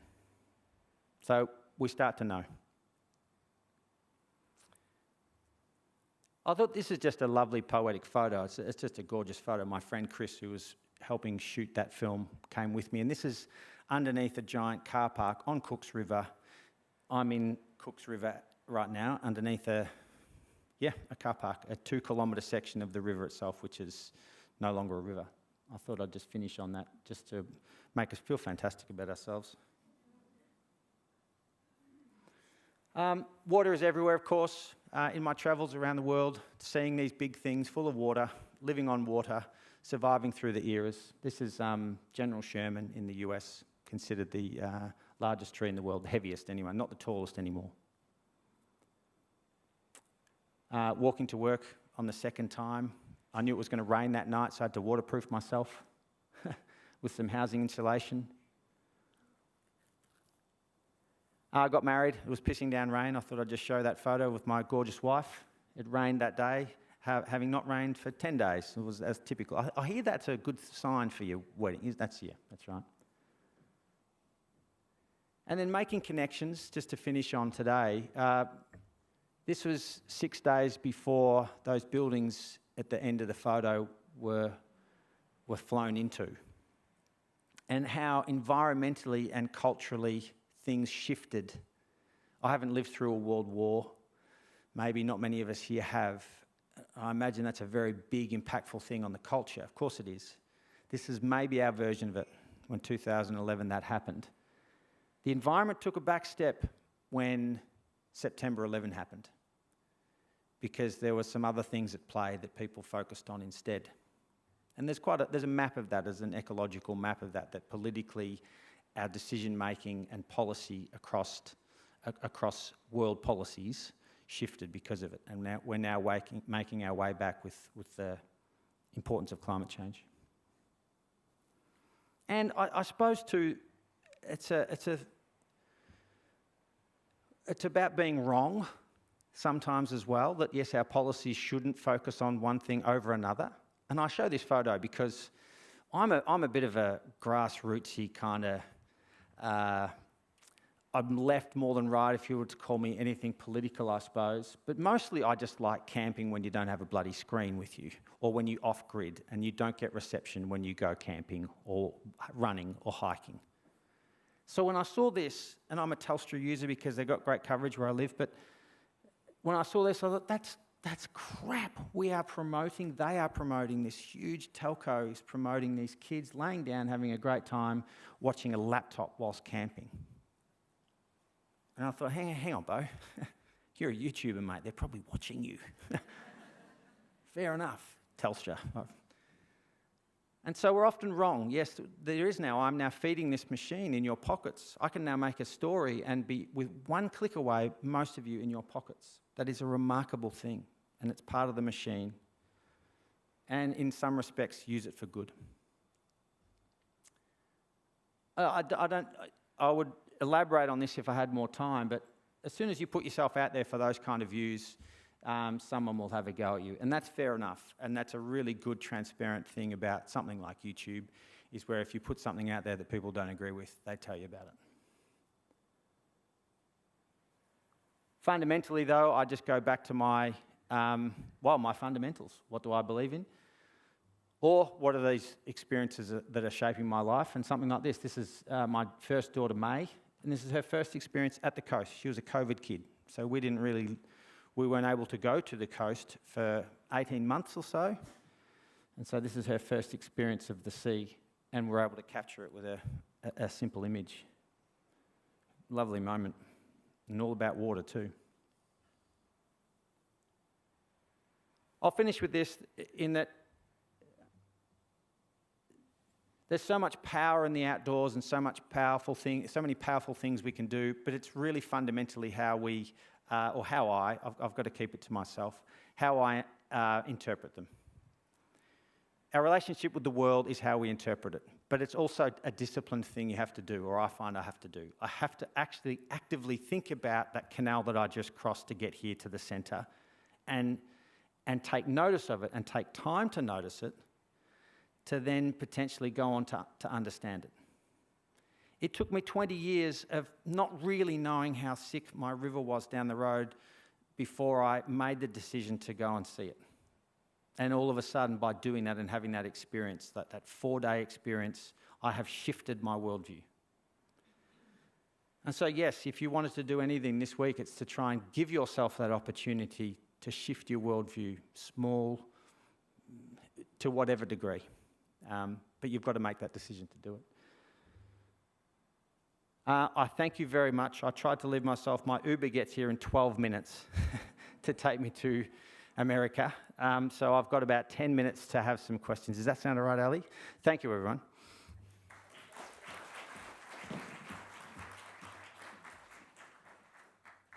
Thank you so much, Bo. That was, you are leading such a wonderful life. It's so exciting. Wonderful adventures and stories. We might throw straight to question and answers. Anyone have a little question? Oh, a counsellor at the front. Excellent. Thank you. Actually, I have two, actually. Sorry. What on earth did you do your PhD in? Because that's like, I'm just intrigued by how my PhD is not worth reading. Please do not. You can click it somewhere on my website. It's a wordy thing. It's about expeditions and how powerful they are. I paddled from Victoria to Tasmania and filmed it, and kind of chopped up that experience for its values in an educational setting for expeditions. Basically, how something like a formative experience, like a big outdoor trip, can shape you. Yeah. Interesting. Second question, and then before you go, I need to get a selfie because the mayor's not here, so I'll take a selfie with you and Lloyd in the audience just before you run off. How's the junk house going? Because I think if I was your wife, I would have gone, where's the nearest bulldozer? I can tell you, so for all of you that are going to subscribe to me later tonight, you'll see that my latest project, we bought a house in the mountains that is really bad. And this is me saying that. I actually saw this house and thought, no way, too much work, it needs to be just demolished. But my wife saw it and she said, Bo, this is so bad it's good. You need to, this is YouTube gold. Challenge. Hubby.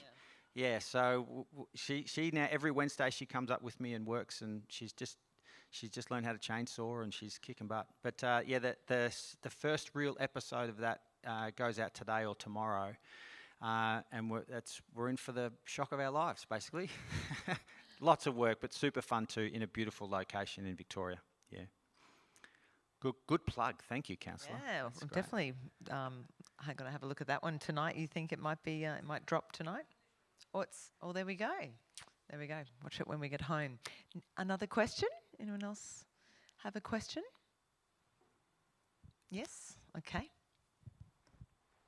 Sagittarian. I like long walks on the beach. How you going, Bo? Good. I've been following you for quite a few years, and probably it's not more of a question, it's more than a thank you. I back onto a creek system, which I look after, but it's all the stuff upstream that I was doing which motivated me when you were doing roundabouts and all the rubbish and all the other stuff that you do. I've been collecting the rubbish and all that sort of stuff since you've been saying that. I have more nuts and bolts that you can poke a stick at now. But all that used to flow into my creek system, so you're the one that made me more than aware of that to actually stop any of that happening. So mine is just a big thanks to you anyway. So. Well, thank you, mate, for saying that too. I've been sick of.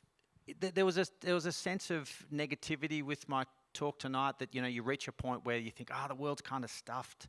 How do I dig myself out of it, or how do I make stories that makes it okay? How do I make a living out of the world being stuffed? I've had that asked of me before. My next book, my next project is called Good River. And it's about celebrating where we have made the changes on things like the Albert River when something like a weir or a dike or a dam gets taken out. And I'm actually going to retrace that boyhood river because a lot of good stuff has happened in the last 9 years since I went down it. And that's what we're celebrating. So, to your point. Probably last question before we get you on that Uber. I can run, don't you worry. Thanks. I have never heard of you before, so sorry. Oh, shame. That's a real shame. From the beginning. What got you? Why did you become an adventurer? What age were you? Pretty early on, I thought I wanted to go and do things. I love physical work and physical whatever. I've never had a bad job, from cleaning houses to splitting wood. As long as it was physical, I thought this is great. It had meaning. And so I've turned that into physical pursuits of kayaking or running or whatever it might be. Right. It's pretty early on, but I also wanted to be a hero as a young adventurer. I wanted to do things that were heroic. Don't we all? Well, yeah, and I've since seen the light that you just need to you just need to be a bit more everyday with it, because it's just better bang for buck, and it's more, it talks to folks more. Otherwise, you become this person who's a bit of a Martian that's, you know, like Alex Honnold, this famous guy who, without a rope, climbed up El Capitan in Yosemite. It's so untouchable. You know, there might be 2 guys or 5 people or some women on the planet that can do it, and so it's a spectacle, but it's very untouchable. So I want to be very Inspiring. a bit more approachable with these stories and these adventures. Yeah. Thank you. Thank you. Well, we might let you go. Please thank Bo. You were amazing and so truly inspiring. And I'm going to be your next subscriber tonight. Yeah, thank you, folks. I Can't would wait. genuinely love to stay for the awards, but I really do have to go. It's an amazing thing. I'm going to America right now to support a guy that I met online run the world's longest, the hardest and longest adventure race. Never met the bloke, so it could be a total disaster. So that's my mission at the moment. But thank you, everyone, for listening. Good on you. And thank you, Lloyd. Thank you, Bo. Oh, yeah. Do you? The mayor wants to do this, but he's gone. So I'm doing a mayor-type selfie.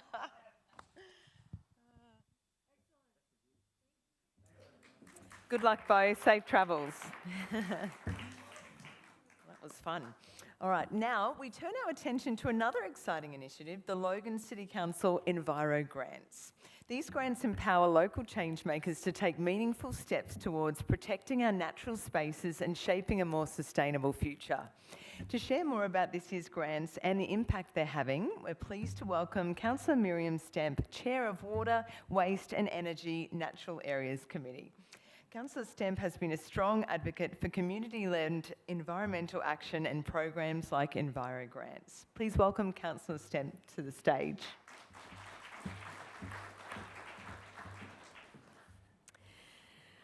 Thank you, Ali. Look, what a fantastic afternoon it's been so far. Thank you to Lloyd and Bo for joining us today. Your stories, knowledge and passion have been truly inspiring, and it's a wonderful reminder of how fortunate we are to have places right here on our doorstep where we can connect with nature, discover local biodiversity and play our part in caring for these important ecosystems. I'm now pleased to introduce the next part of this event, the Enviro Grant presentations.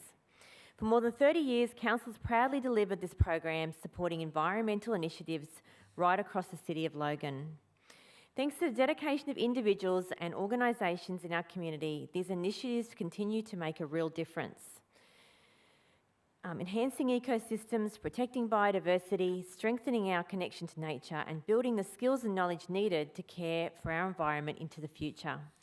This year we received 76 applications covering a wide range of initiatives, engaging students with local biodiversity, restoring habitat through our on-ground projects, supporting wildlife rescue and rehabilitation, and advancing local environmental research and strengthening the capacity of environmental groups. I'd like to thank everyone who applied for the 2026 Enviro Grants. And now let's recognise and celebrate these year's outstanding initiatives. Thank you.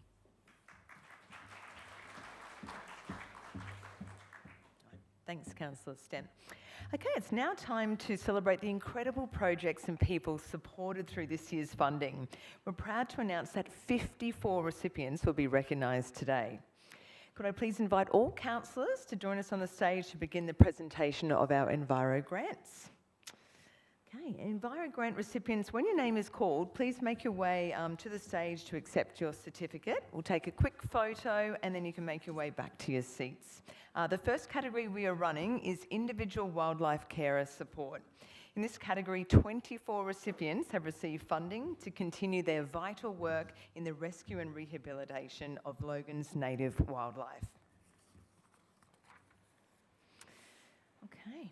Can I please ask Councillor Wilcox to step forward to present the certificates for Division 9 on behalf of Councillor Bannon. Okay, first up, congratulations, Annette Bird. Well done. While Annette's getting her photo taken, congratulations, Chris Gauthier.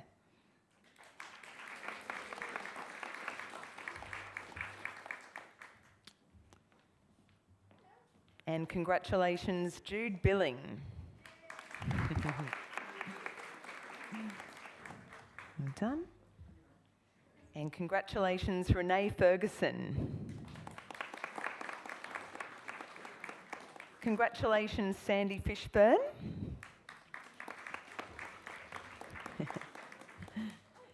And congratulations, Sam Longman.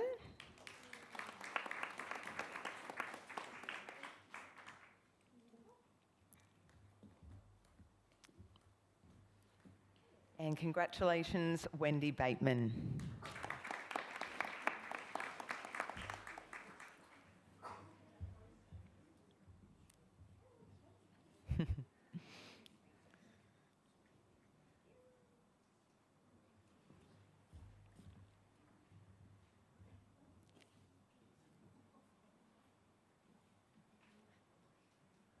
Well done to everyone in that category.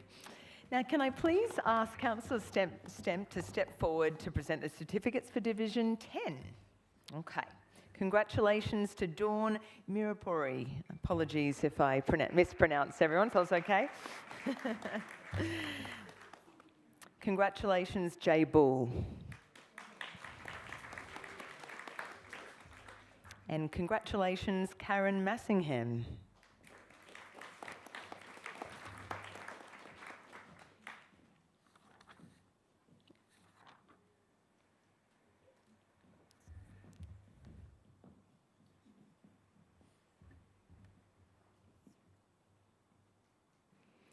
Now, can I please ask Councillor Wilcox to step forward to present the certificates for Division 11? Big congratulations to Bob and Maureen Wiley. And congratulations to Di Lockhart. Big cheer squad here today.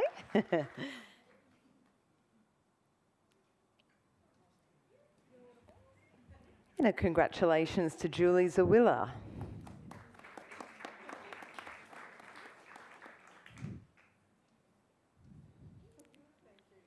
And congratulations, Melinda Dunn.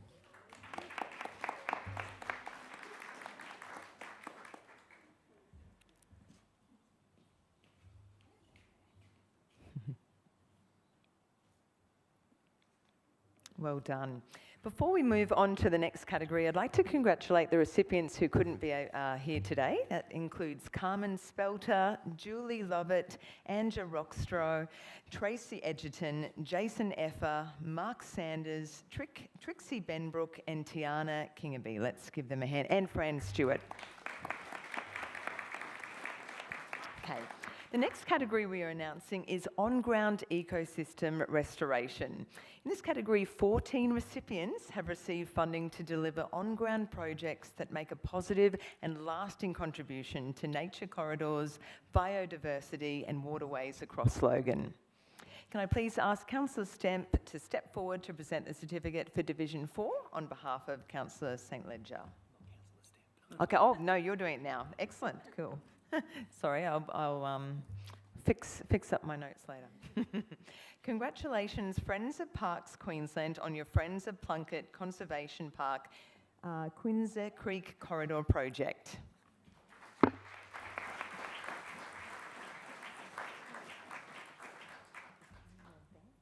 cool. All right. And congratulations to Katrina Tramontano on your wildlife habitat restoration project.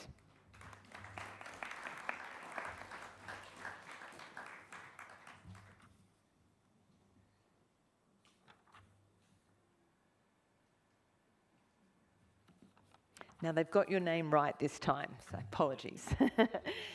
Councillor Hall, you can stay there as we present the certificates for Division 6.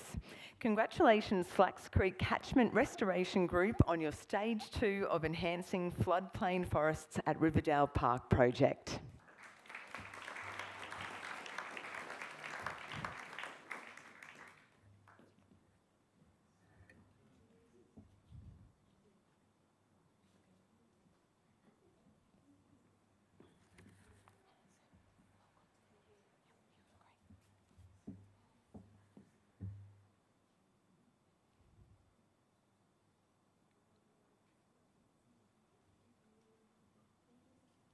Excellent. Now, can I please, thank you so much, Councillor Hall. Can I please ask Councillor Wilcox to step forward to present the certificates for Division 9 on behalf of Councillor Bannon. Congratulations, Anne Tracy, on your biodiversity corridor restoration project.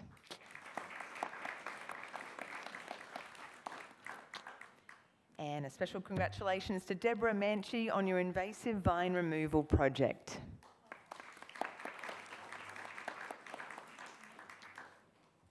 And congratulations, Judith Gibbons, on your weed and non-native plant control project.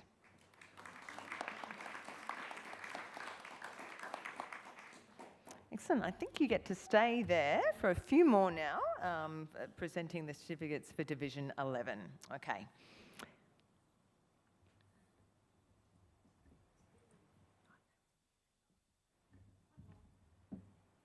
Excellent. Okay. Congratulations, Anne Tracy, on your biodiversity. Oh, have we done that one? My apologies. We are up to this one? Yep. Here we go. All right. Susan, I can't leave you out. Congratulations, Susan Noble, on your Restoring and Enhancing Riparian Areas project. Well done. So many amazing awards. Before we move on to the next category, I'd like to congratulate the recipients who couldn't be here today in this section. Balimba Creek Catchment for your Passerine Park Bush Care Bank Stabilisation Project. Julie Glazebrook for your Weed Removal and Natural Regeneration Project. Jessica Goodall for your Native Habitat and Corridor Renewal Project. Connie Clune for your Stage 2 of Ecosystem Rehab Project. Katie Barnes for your Cane Toad Reduction Project. Jonathan Millman on your Happy Wildlife, Happy Life project. Luxie Meng on your Koala Reservation Regeneration project. Please thank them. They did some great projects there. Okay, the next category we're announcing is Environmental Partnerships and Capacity Building. In this category, 7 recipients have received funding to support initiatives that enhance and protect Logan's environment and native wildlife, while also strengthening community capacity and collaboration. Can I please ask Councillor Hall to step forward to present the certificates for Division 7 on behalf of Councillor Fraser. Congratulations, Forest for Forestdale. I love that, Forest for Forestdale, on your Connected Canopy project. Well done.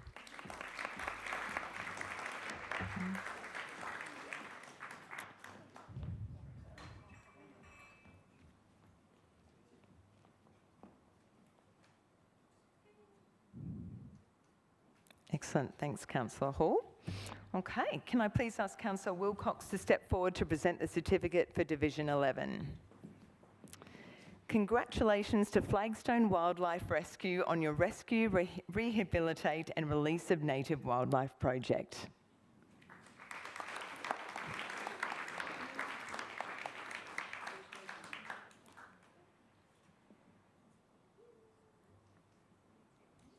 And can I please ask Councillor Stepp to step forward to present the certificates for the citywide projects on behalf of the Mayor. Congratulations goes to Logan Wildlife Association on your Treatment of Wildlife Ambulance project.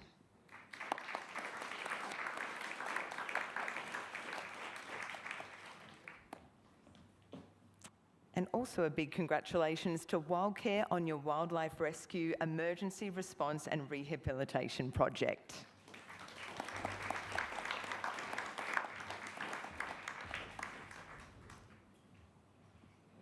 Another big congratulations to the Rotary Club of South East Queensland Wildlife Rescue on your Wildlife Rescue project.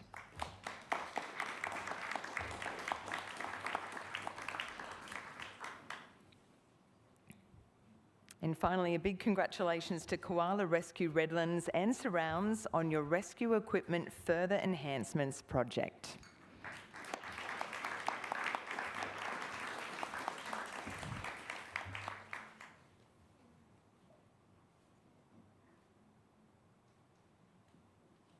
Excellent. Before we move on to the next category, I'd like to congratulate the recipients who couldn't be here today in that section.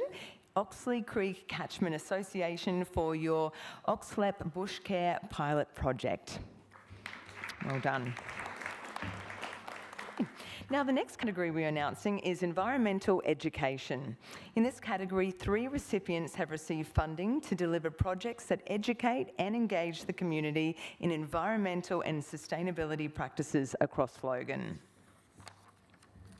Can I please ask Councillor Hall to step forward to present the certificates for Division 7 on behalf of Councillor Fraser. A big congratulations to Forest for Forestdale on your Creative Connections Nurturing Nature Through Art project.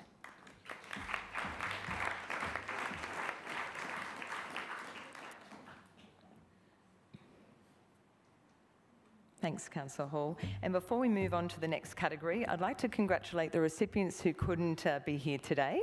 That includes Chatswood Hills State High School for your Homes for Habitat project, and also Windaroo Valley State High School on your Nature Trail project. Well done. Now, the next category we're announcing is environmental surveys and research. In this category, six recipients have received funding to deliver surveys and research projects that focus on Council's environmental priorities. Can I please ask Councillor Stemp to step forward to present the certificates for the citywide projects on behalf of the Mayor. Big congratulations to Caring for Wildlife and Carers on your General Genetic Method for Sexing Skinks project. That's a mouthful. But a very important project. I actually looked that one up before I came. I was like, wow, what is this? Very important work.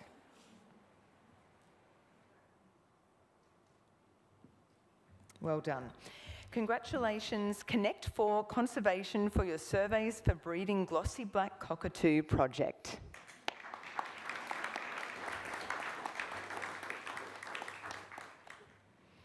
And congratulations to Griffith University for your revolutionising koala conservation through remote imaging and real-time monitoring project.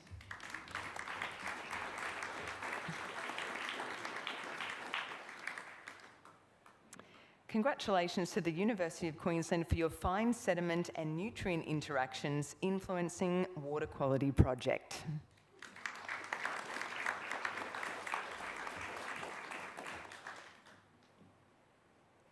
And congratulations to the University of Queensland for your Soil Health Monitoring Toolkit for Restoration and Offset Sites project.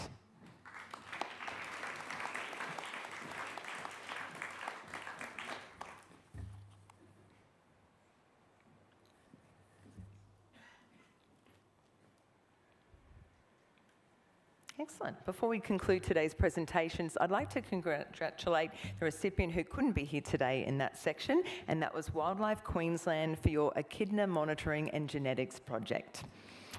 Well done. Thank you so much, councillors. You can return to your seat. I got you working hard there. Okay, well, let's take a moment to congratulate all the recipients now on this year's Enviro Grants. Please join me in a round of applause. Your projects are helping care for our living waterways and natural spaces, and we're excited to see the positive impact you'll make across Logan in the months and years ahead. Before we wrap up, I'd also like to thank everyone who made today possible, from our passionate grant recipients to our guest speakers and the many teams working behind the scenes. Thank you, everyone. Well, this brings us to the close for this year's Logan Eco Celebration. Thank you so much for being part of it, and thank you to our Mayor and councillors and each of you for being here, showing your support and helping make today such a meaningful event. Today we've heard inspiring stories from Lloyd and Beau about adventure and conservation, experienced a powerful welcome to country, and celebrated the incredible work of our Enviro Grant recipients. Together, these moments remind us just how connected we all are to the natural world around us. They also remind us that caring for our environment is something that we all play a role in. Whether you're an educator, a volunteer, carer, or simply someone who loves spending time in nature, your actions matter and every small step adds up. If you'd like to share your ideas or experiences on environmental projects and programs across Logan, we'd love to hear from you. You can scan the QR code now, and there's a little incentive as well with the Eco Survey. As a thank you, you'll go into the draw to win one of 3 $200 gift cards. To those joining us online, thank you so much for being part of the celebration as well, and we'll say goodbye to you now. And for those here in the room, we're now moving into the atrium for the next part of the afternoon. Take this opportunity to connect, share stories and continue the conservation, get some more hot fishing tips over here from Lloyd, and we'll be hitting you up later. Now, you'll find nibbles, tea, coffee, soft drinks available. If you have any dietaries, please speak to one of our staff. Of course, you can purchase some alcoholic beverages if you wish as well from the kiosk. Now, could I please ask all the 2026 Enviro Grant recipients to just stay behind with our counsellors so we can get a couple of extra photos before you can go and grab some nibbles. We hope to, of course, see you again next year. And until then, keep looking after our waterways, staying connected to nature and being part of the positive change in our community. Thank you and have a great rest of your afternoon.